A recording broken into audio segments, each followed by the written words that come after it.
Ministério da Cultura e Vale apresentam a 5ª edição do Flitabira. Vai começar mais uma atividade do festival. Compartilhe os melhores momentos nas redes sociais.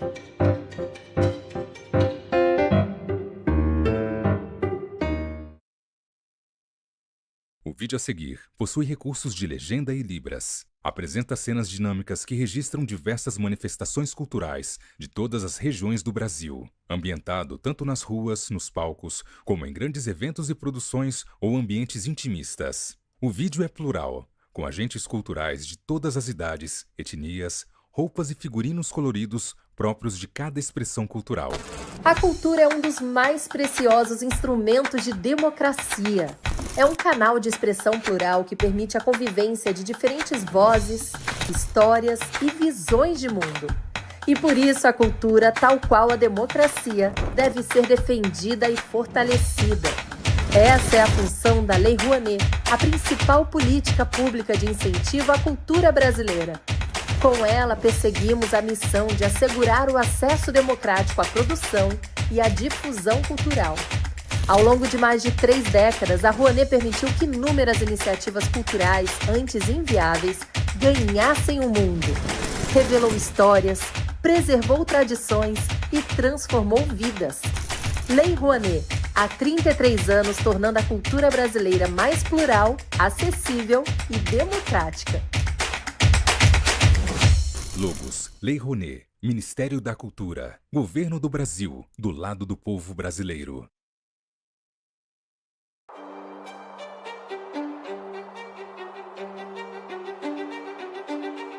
Onde tem cultura, a Vale está.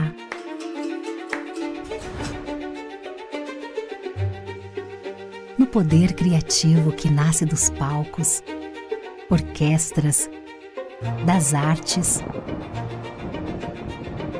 das ruas e dos museus. Na valorização das diversas identidades brasileiras e na preservação de memórias. Onde toca um instrumento, um futuro desperta. Nas trocas de saberes, sonhos e oportunidades se concretizam. Dos projetos que todo mundo conhece, aos que todo mundo precisa conhecer, é valorizando a cultura que crescemos e evoluímos juntos. Instituto Cultural Vale. Educação antirracista, literatura e cidade. Marlon Santos, Lucas Rocha e Luana Tolentino. A roda de conversa acontece em uma sala grande, bem iluminada, similar a uma biblioteca e com muitas janelas de vidro. Centralizado diante da parede dos fundos, encontra-se o local onde os palestrantes se assentam. Há um pequeno tablado onde 3 cadeiras foram dispostas, intercaladas por 2 mesinhas que carregam garrafas de água. De trás do tablado, cobrindo uma parte da parede, há um grande banner composto pelo design e tema do 5º Flitabira, em tons de laranja, roxo, vermelho, amarelo e branco.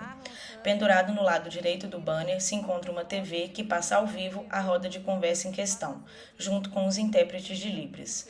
Diversas cadeiras foram dispostas na sala, de frente para o tablado, destinado para a plateia. Estar aqui perto de vocês, aprender com vocês, né? É sempre encontros como esse, sempre momentos de muito aprendizado. E aí, hoje, né, o que nos orienta é exatamente a educação antirracista, pensar algumas questões, mas antes da gente começar, eu quero que vocês se apresentem também, começar pelo Marlon e seguido o Lucas, né? São daqui, o que estão fazendo, são educadores, enfim, uma breve apresentação, por favor. Boa tarde a todos, todas e todos. Da esquerda para a direita, a primeira pessoa sentada é Lucas Rocha, um homem negro de cabelos cacheados, curtos e escuros. Ele traja camiseta de botões de mangas curtas, estampada em tons de vermelho, amarelo, branco e preto, e calça cinza escuro. A segunda pessoa sentada é Marlon Santos, um homem negro de cabelos cacheados e curtos de tom castanho escuro. Possui cavanhaque de mesmo tom. Ele traja camiseta de botões de mangas curtas, estampada em tons de azul, branco, vermelho e preto e calça branca. A terceira e última pessoa sentada é Luana Tolentino, uma mulher negra que possui cabelos curtos rente à cabeça de tom escuro. Ela traja conjunto de calça e camiseta de botões de mangas 3/4, estampada em tons vivos de azul, rosa, vermelho, verde, amarelo e laranja. No canto inferior direito do vídeo em questão estão do início ao fim os intérpretes de Libras. Estes intercalam ao longo do vídeo entre diferentes mulheres e homens que trajam blusa preta. Eles traduzem simultaneamente tudo o que é falado. De tempos em tempos, a plateia é filmada e está cheia. No canto inferior direito do vídeo em questão, lê-se Quinto Fli Tabira. Tanto a Luana quanto eu estamos aí no programa de pós-graduação da FA e o Marlon também na Escola de Belas Artes. Então, eu queria já começar demarcando esse lugar, a importância da escola e da universidade pública na vida das pessoas e principalmente na vida da população negra, né? Bom, meu nome é Lucas, eu sou professor, sou pedagogo, graduado pela Universidade Federal de São João del Rei, sou mestre em educação pela UFMG e doutorando também em educação. Procuro também, na minha prática, como supervisor escolar, como professor de séries iniciais, construir uma educação antirracista, né? É uma tentativa, dia após dia. Eu acho que, em minha pesquisa, embora eu não trabalhe especificamente com o tema das relações étnico-raciais, com educação antirracista, de alguma forma, por uma questão de vivência ou por uma questão, né, de propriamente estar dentro da sala de aula, esse tema me perpassa todos os dias. Mas, dentro da minha pesquisa, eu tenho tentado entender um pouco sobre as dinâmicas urbanas que circulam na cidade de Itabira, principalmente relacionadas à apropriação da literatura, ao acesso à literatura e o direito à cidade. Perfeito. O Lucas falou que a universidade nos une, mas eu não posso deixar de falar que os nossos looks também nos unem. Eu estou adorando isso aqui. Ai, amiga, eu não posso esperar para ver a nossa foto. Ai, gente, amei. Então, como a gente está falando sobre educação antirracista, e, claro, nós vamos passar pelo trabalho de vocês, e eu acho que tratar desse tema em um país como o nosso, eu acho que a gente sempre tem que aproveitar qualquer espaço, qualquer momento, porque eu acho que nós somos uma sociedade que precisa ainda ser educada para o antirracismo, para o enfrentamento do racismo em todas as instâncias. E aí, pensando que, desde 2003, nós temos uma lei federal nesse país que obriga o enfrentamento do racismo, a promoção de uma educação antirracista nas escolas. A gente precisa entender que é um direito, né? Essa lei que foi alterada pela Lei 11.645, de 2008, que traz também a obrigatoriedade da inclusão da história e das culturas dos povos indígenas, dos povos originários. Eu queria saber de vocês, né? Então, se eu estou falando de 2003, temos há 22 anos neste país leis que obrigam a promoção da educação antirracista nas escolas, tanto públicas como privadas. E que balanço que vocês fazem desses 22 anos? Primeiro o Marlon e depois o Lucas, por favor.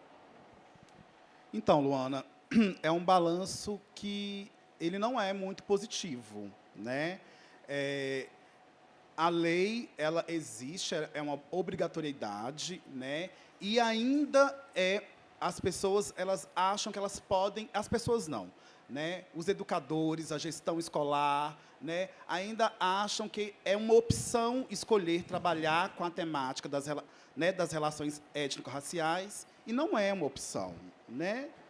E, então, é um balanço muito negativo, assim, sabe? E eu vejo que esse esforço de trabalhar as temáticas que perpassam as diretrizes da lei, né, o embasamento da lei, durante muito tempo ficou nas costas do professor e da professora negro, sabe? E, então, não existe, assim, houve um avanço? Houve. Tem tentativas? Tem, mas não são desejáveis, sabe? Acho que precisa mais, né? Precisa encarar que não é mais uma opção, né? Não é mais uma escolha, tem que se trabalhar a lei, né? Então, não é um balanço positivo, é um balanço bem negativo. Muito obrigada. E você, Lucas, que balanço que você faz? Eu concordo com o Marlon, né? Infelizmente, a gente teve alguns tímidos avanços, mas ainda precisamos caminhar muito mais, né? Essa questão dessa temática está sempre na mão das pessoas, dos professores negros, para tratar desse tema, daqueles professores que estudam sobre o assunto, para dizer sobre isso dentro da sala de aula, é uma realidade. Quem está no chão da escola sabe, né? É uma visão estereotipada da pessoa negra dentro da escola. A gente costuma brincar, existe um fundo de tristeza nessa brincadeira, mas acaba que fica tudo no novembro, né? Assim, o mês da paciência negra, né? E eu acho que é isso. A branquitude precisa reconhecer a necessidade dela encarar esse problema gerado por ela mesma, né? Então, assim, apesar disso também, Luana e Marlon, eu queria chamar a atenção para a necessidade de, e aí convocando o Paulo Freire para estar junto com a gente, como bom pedagogo que sou, para dizer de uma categoria de pensamento que é unidade na diversidade, né? Então, eu acho que nós precisamos juntar as nossas forças enquanto pessoas pretas, enquanto pessoas pardas, para reivindicar cada vez mais esse espaço dentro da escola, né? Dizer dessa legalidade, porque já não é mais uma opção.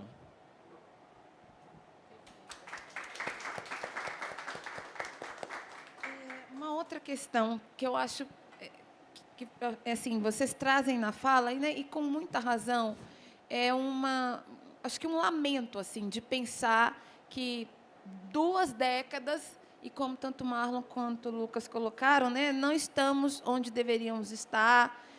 Eu adorei essa expressão, mês da paciência negra. E eu acho que, muitas vezes, as pessoas não têm a leitura do porquê essa visão não assim tão positiva, né? Essa certeza de que estamos onde não deveríamos estar.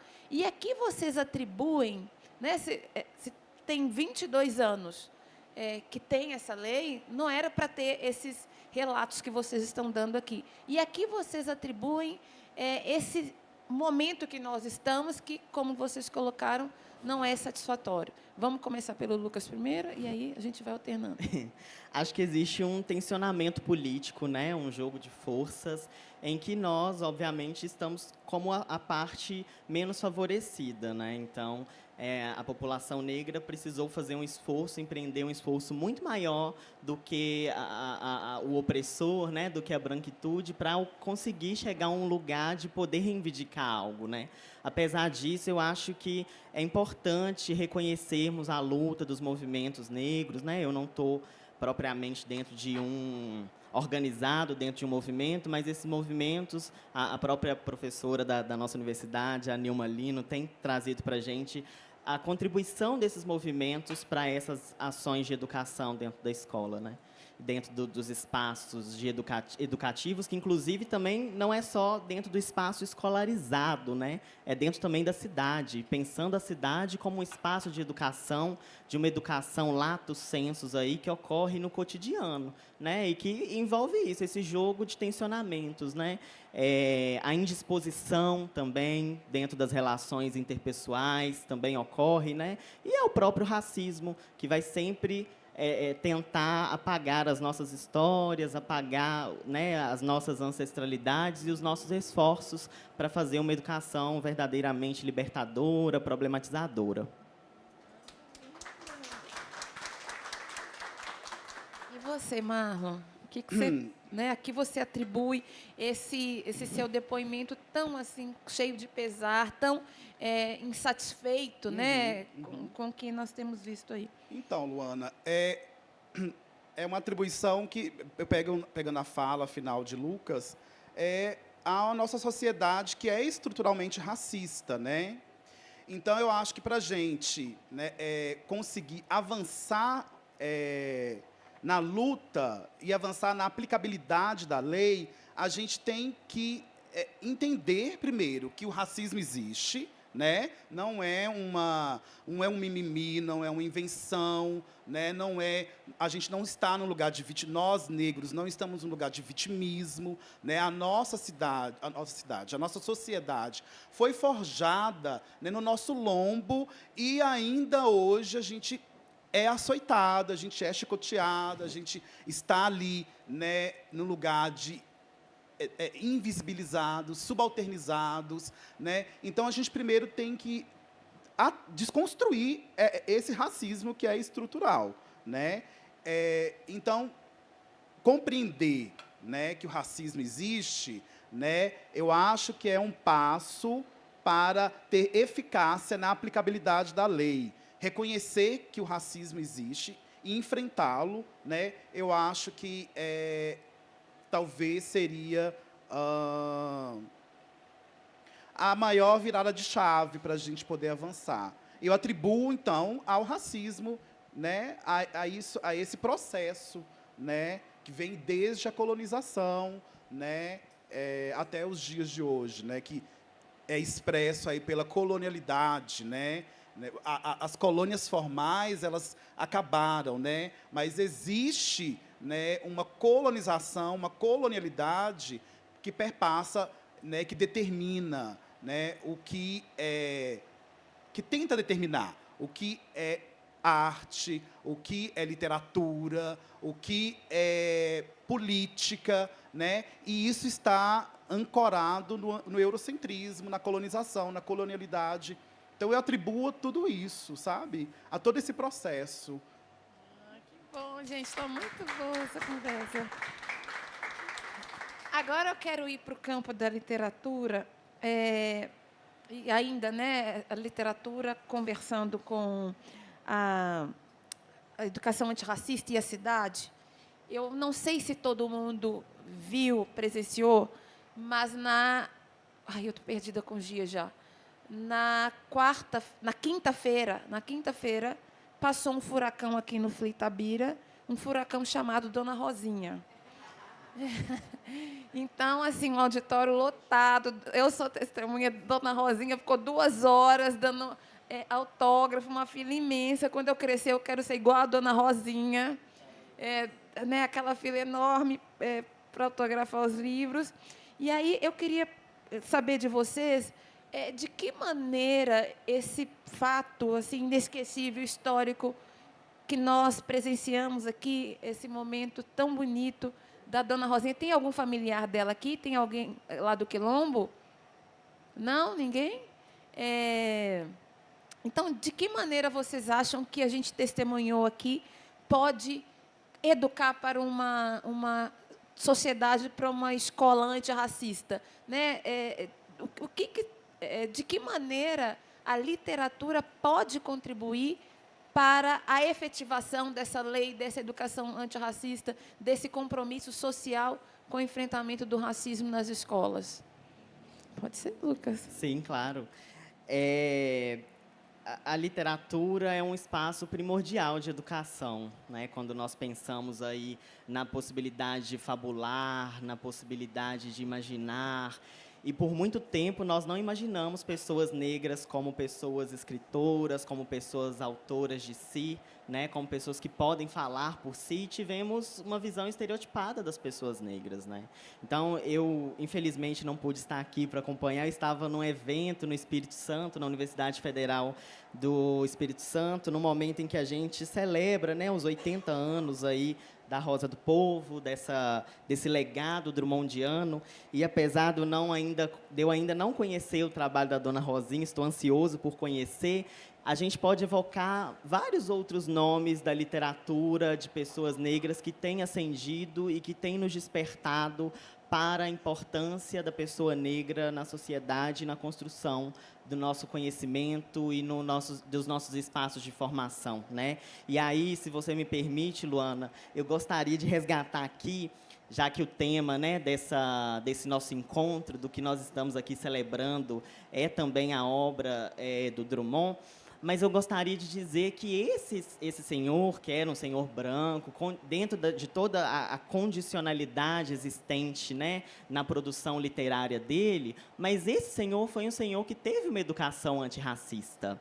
E aí eu estou falando juntamente com interlocutores de minhas pesquisas, como, por exemplo, o meu professor, o seu Norberto Vitinho, que ensina para a gente sobre a figura de Samaria, né? Que é essa mulher negra, essa babá negra que educou Drummond e não teve o reconhecimento merecido como deveria ter tido, né? Então, a gente vê, era uma mulher que tinha toda uma possibilidade de fabulação, de educação, que antes, que se estivesse, talvez, nos tempos atuais, poderia ter esse espaço de reconhecimento, como a Dona Rosinha, a Conceição Evaristo, a Luana Tolentino e vários outros nomes de mulheres negras que têm escrito e têm representado, né, esse espaço importante. Então, para dizer isso, a literatura é um espaço que nós precisamos ocupar, né, e que já vem sido ocupado, mas não tem tido visibilidade, né, e que bom que agora nós estamos retomando esse espaço, nem que seja na força do braço, nem que seja na ponta da briga, né, mas é aquela briga sadia, porque nós temos um objetivo maior. Quero pedir, então, uma salva de palmas para o senhor Norberto.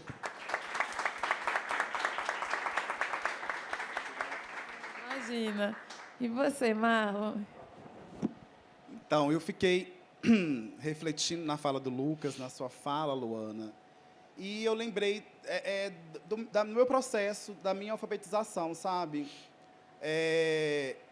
O quanto que eu não tive contato com a literatura feita por pessoas pretas, né? E ver Dona Rosinha, uma quilombola, né, lançar um livro falando das suas memórias, falando das suas origens, da sua ancestralidade, né, em um festival, né, do nível do FLI, é muito gratificante. Que bom que eu estou vivo para ver essa cena e ver que a gente, enquanto povo negro, a gente combinamos de não morrer mesmo, sabe?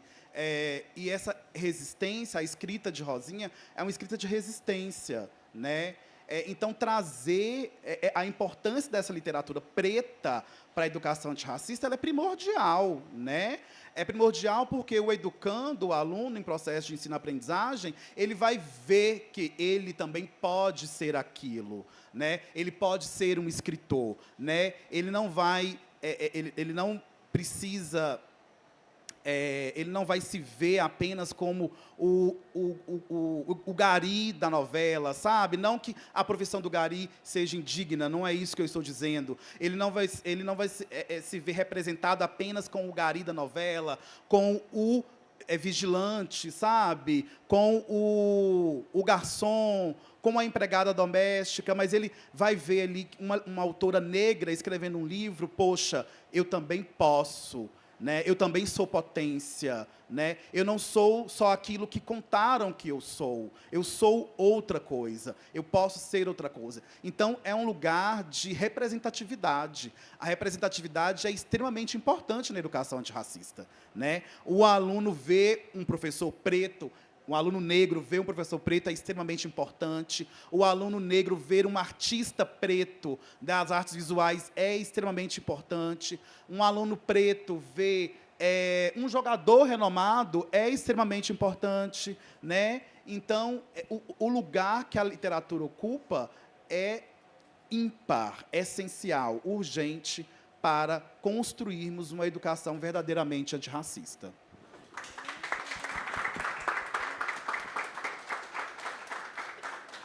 Antes de ir para a próxima rodada de perguntas, eu queria até tocar nesse assunto que você falou, Marlon, a questão do gari, da trabalhadora doméstica. Sempre, né, quando a gente traz essas questões, eu gosto sempre de dar como exemplo que são profissões, sim, dignas, como outra qualquer, que merece o nosso respeito. Eu falo assim, quantas famílias não são sustentadas por mulheres que exercem a função de trabalhadoras domésticas, profissão que, inclusive, durante um período da minha vida, eu também exerci e sei bem o que significa ser trabalhadora doméstica nesse país, os abusos, as humilhações nas quais nós estamos expostos quando exercemos essa função, que, inclusive, é a que mais se aproxima do nosso passado escravocrata, infelizmente. Então, não é disso que se trata, de subjugar as pessoas que exercem essas funções. Mas eu acho que é fundamental a gente lembrar que ninguém escolhe ser trabalhadora doméstica, ninguém escolhe exercer as profissões de menor remuneração, que exige menor escolaridade. A gente precisa pensar nisso como um processo social, político e histórico, na qual as pessoas são empurradas para esse lugar. Né? Ninguém diz, meu sonho é ser trabalhadora doméstica. Né? As pessoas, diante de tantas portas fechadas pelo racismo, pelo preconceito, por essa sociedade extremamente desigual na qual nós vivemos, elas acabam sendo empurradas para esse lugar. E que bom que a educação, que a universidade pública, ao ampliar o número de vagas, a possibilitar o maior acesso, tem sido fundamental para quebrar essa corrente. Então, na minha família, que bom, que maravilha, eu faço parte da última geração de mulheres negras que foram exercer o trabalho doméstico. Minhas primas já têm outras profissões, já fazem outras coisas, querem ser youtuber, sei lá, quer ser médica, quer ser técnica de enfermagem, e nem cogitam ser trabalhadora doméstica. E a gente precisa celebrar isso, precisa entender isso como um avanço rumo a um país mais democrático e menos racista. Obrigada. Cota Obrigada. sim, né? Por favor. Cota sim, cota sim. E aí, pessoal, nós estamos falando aqui, né, e do que precisa ser dito dessas feridas, dessas chagas, dessa violência, dessa exclusão provocada pelo racismo. Mas eu acho que é sempre fundamental a gente trazer os exemplos positivos para a gente inspirar, para a gente esperançar. Aquela história, né, de educar pelo exemplo. Então, vocês, enquanto educadores antirracistas, eu gostaria que vocês trouxessem exemplos assim, de experiências exitosas, de uma fala de um aluno, de uma fala de uma mãe que, diante de uma atividade, foi lá na escola, falou, ai, que bom que está acontecendo isso, enfim, né, para a gente sair daqui sabendo que as dificuldades são grandes, mas também sabendo que há motivo para seguir em frente, há motivo para continuar lutando. Então, começa você e aí depois Lucas. Ai, meu Deus. Uma história bem bonita, assim. Tem uma ex-aluna minha aqui. Você chegou a fazer aquele trabalho com a obra de Conceição Evaristo que eu fiz? Com os contos? Não, né? Eu fiz com integral. Então, uma prática...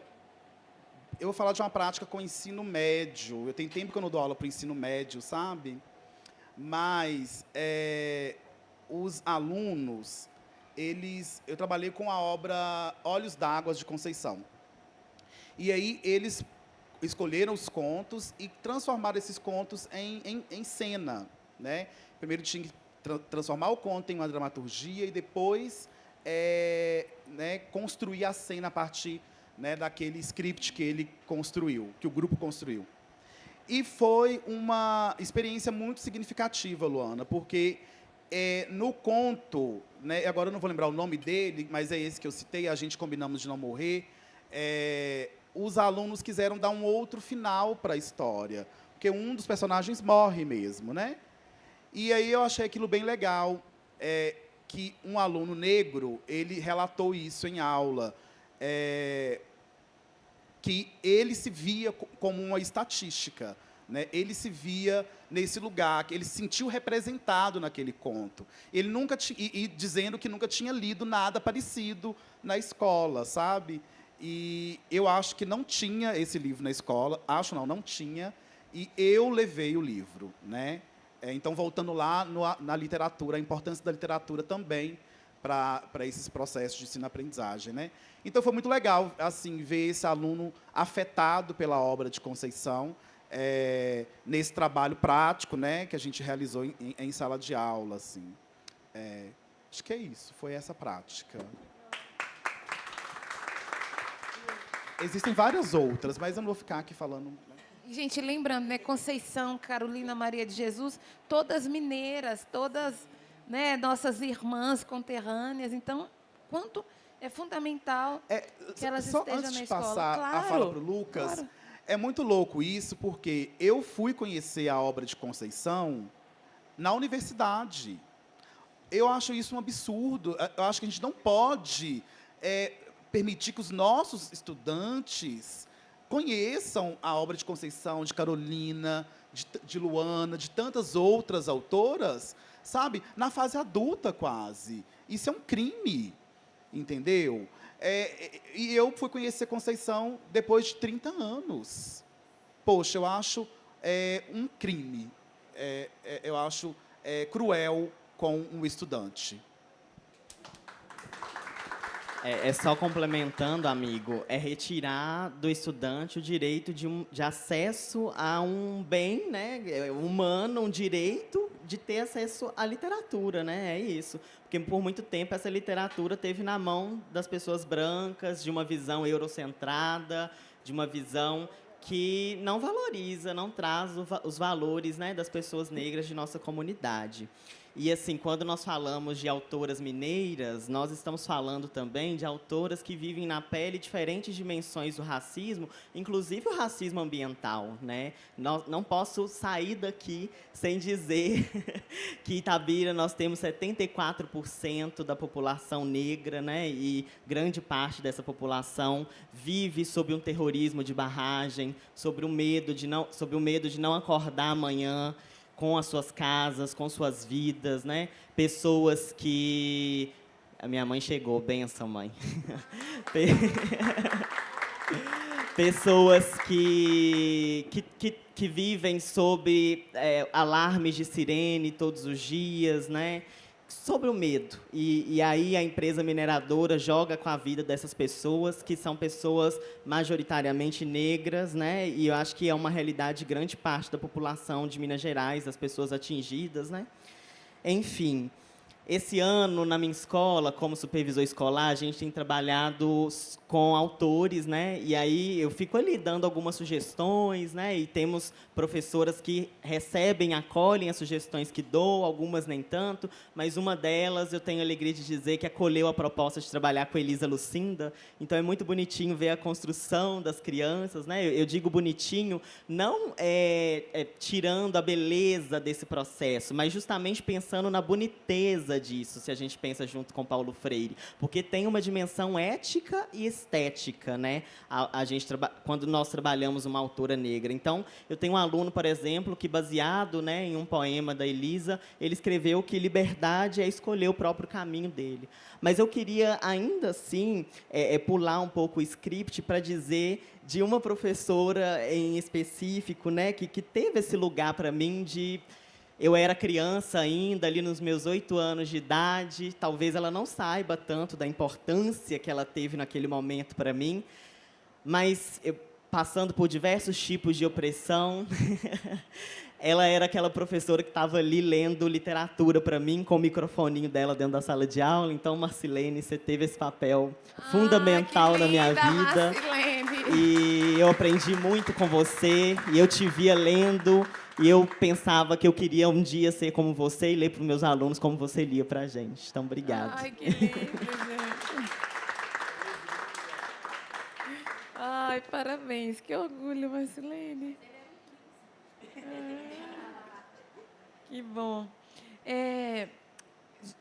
Então, eu vou aproveitar e contar uma experiência também. Escrevi sobre isso, né? A experiência de educação antirracista. E aí, indo pegando carona com vocês, da literatura, eu também, né, minha trajetória toda como professora de educação básica, professora da disciplina de história, mas entendendo que a educação tem que ser interdisciplinar.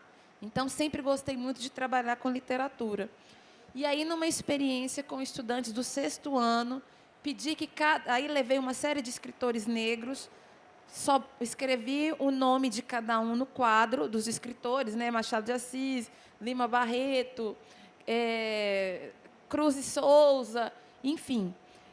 E nem falei que eram negros, não falei a pertença racial, deixei ser uma coisa de surpresa, aquela coisa do Paulo Freire, né? Alimentar a curiosidade dos estudantes. E uma aluna escolheu, uma menina de 12 anos, escolheu pesquisar Carolina Maria de Jesus. Aí, no dia marcado, ela chega esbaforida assim para mim e falou: professora, eu escolhi Carolina Maria de Jesus. Aí eu falei: ai, que bacana. Aí ela falou: ela era negra. Eu falei: ah, é mesmo? Como se eu não soubesse. Como se eu não soubesse. Ah, que bacana. Professora, ela morava na favela. Ela foi até presa, mas depois ela virou escritora. E quando eu crescer, eu quero ser Carolina Maria de Jesus. E aí, a gente sabe que, né, mesmo depois sendo escritora, a Carolina não teve um percurso fácil. Mas, enfim, a imagem que ela tinha de reconhecimento, de pensar numa pessoa importante, era Carolina Maria de Jesus. E aí, por que essa identificação com Carolina Maria de Jesus tão forte? Porque, assim como Carolina, ela também morava numa favela e o pai e a mãe estavam presos. Então, ela viu na Carolina uma possibilidade, uma luz, um caminho diferente daquele que ela estava experienciando. Então, eu acho que a gente precisa pensar a educação antirracista como um lugar de possibilidade, um lugar de sonho, um lugar de transformação, de mudança profunda. Todos nós precisamos receber uma educação antirracista. E acho que muito nós, professores, também, já que nós somos educados em uma sociedade extremamente racista, para que a gente não reproduza em sala de aula esse racismo que segrega, que mata, que fecha portas e que, muitas vezes, empurra os estudantes para aquelas cenas que a gente viu no Rio de Janeiro. E lembrando que educação antirracista não é só para os estudantes negros. Educação antirracista é para todos, é para todos nós. Obrigada. Pessoal, a gente está caminhando para o final. Na quinta-feira, a mesa da Dona Rosinha, eu fiz uma pergunta e eu achei as respostas tão bonitas que eu acho que agora, todo canto que eu for, eu vou terminar com essa pergunta. Marlon e Lucas, se vocês tivessem Marlon diante do menino Marlon e Lucas diante do menino Lucas, o que vocês diriam para eles? Começa, Marlon. Ai, meu Deus. Ela tá fazendo a gente chorar. Né? Pois é quase uma sessão de psicanálise. Eu ia falar para ele que a caminhada dele não ia ser fácil, né? A caminhada de um homem negro, de um menino negro, nunca é fácil, né? E a gente tem que refletir por que não é fácil, né? Por que é pesada, por que é dolorosa, né? Mas que ele pode se orgulhar de si, porque ele é potente. Ele é uma potência negra. E já vai ser doutor. Olha esse menino Marlon, gente. Olha onde esse menino Marlon foi parar. Ai, amei. Eu sonhava em ser doutor quando criança, então eu diria para mim que seria possível, né? E diria para firmar o corpo, porque muita coisa ia vir para fazer desistir, mas que, apesar de tudo, acho que a caminhada valeria a pena, né? Vale a pena estar aqui agora, vale a pena estudar, nadar contra a corrente, estudar sem bolsa, às vezes remar contra a corrente dentro de nossos próprios locais de trabalho, né? Muitas vezes o professor ele deixa de tocar em certos temas com a desculpa de que é algo muito sensível, mas aquele menino que está ali na frente, ele está vivenciando esses temas sensíveis e a escola não pode ser indiferente a isso, né? Mas eu tive um lugar privilegiado na minha formação, que foi uma escola pública, que me fez acreditar nisso, sabe? Que era possível, que me fez acreditar que a educação poderia transformar essa minha realidade como transformou. Então, eu fui uma criança que teve uma infância muito triste, mas eu me sinto feliz por ser um adulto que conseguiu reverter a tristeza que houve na minha infância. E o menino Lucas também vai ser doutor, gente. Eu não estou sabendo lidar com esses meninos.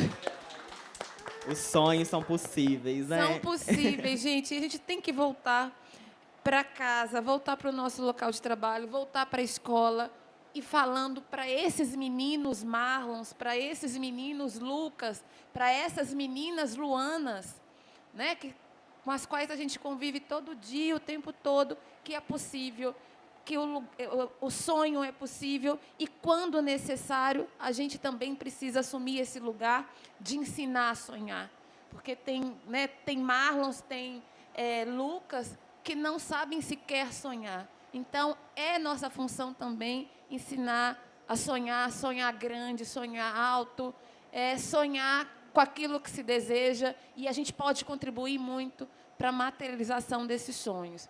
Então, eu só tenho que agradecer. Eu estou achando, assim, para mim foi uma experiência luxuosa. E eu tenho que falar isso de novo, gente, que eu estou muito metida com esses nossos looks aqui. Eu não estou sabendo lidar. Então, assim, que mesa bonita. Eu vou falar. Não vou ficar aqui de falsa modéstia. Beleza a beleza negra, negra, né? a beleza negra. Isso que também nos pertence, né? Por Com tanto certeza. tempo foi negado e também nos pertence. Então, é isso. Agradeço do fundo da minha alma, Marlon, Lucas, por essas partilhas, por essas trocas, né, tão cheias, eu acho que de questões duras, sim, porque a dureza também faz parte, né? É um retrato do nosso país, mas também é beleza, é sonho e é realização. Então, muito obrigada, que a gente possa se encontrar mais vezes. Obrigada a você, Luana. E, ó, já quero andar com esses dois no recreio, viu? Vamos fazer muita arte. É isso, obrigada, gente. Muito obrigado, gente.